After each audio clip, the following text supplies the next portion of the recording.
In a future world, terrifying creatures erupted from underground without warning, tearing through human civilization with unstoppable force. Strangely, these monsters seemed bound by some mysterious limitation. They never crossed into areas above 8,000 feet in elevation, as if an invisible barrier kept them out. Nina, a scientist, was drowning in despair, but clung fiercely to the belief that humanity could fight back. She worked day and night, yet the monster's impenetrable outer shell remained an unsolvable mystery. Will and his son were barely surviving in the high altitudes of the Rocky Mountains. 3 years passed, and his son's altitude sickness grew worse. To make things even worse, the boy's respirator filter suddenly failed, and their medical supplies were nearly depleted. With no other options left, Will had to risk descending the mountain, but entering a monster-infested city alone meant almost certain death. In desperation, Will formed a bold plan. He went to Nina's home, hoping she would accompany him to a hospital halfway down the mountain. Nina had once been saved by Will in a life-or-death moment, a debt she never forgot.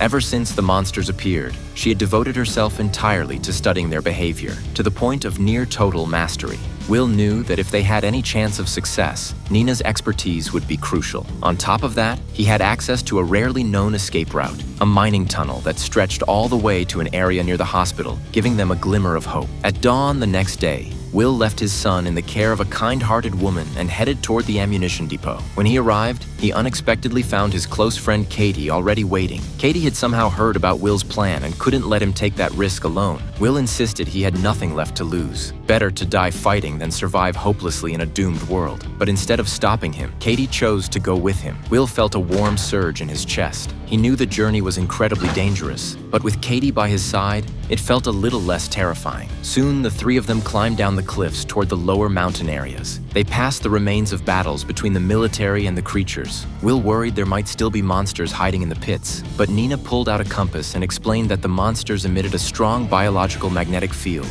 If the needle didn't move, they were safe. They crossed the 8,000-foot line and entered monster territory. Immediately, they began scavenging for supplies. Will found a grenade launcher and handed it to Katie. Nina picked up a piece of monster shell. After gathering what they needed, the three of them continued toward the hospital.